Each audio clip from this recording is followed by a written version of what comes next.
Okay, we got it lit.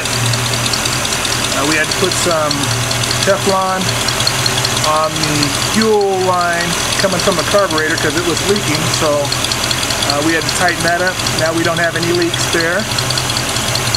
We just got done setting the timing. So it's set at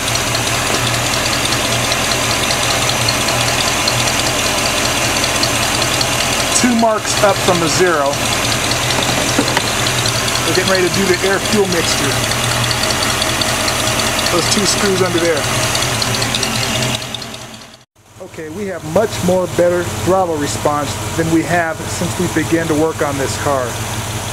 The carburetor has been dialed in, the air-fuel mixture, and the timing's been set.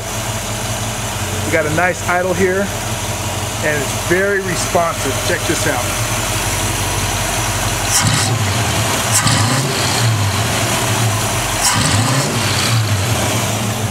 That's what we're looking for. That carburetor sounds nice.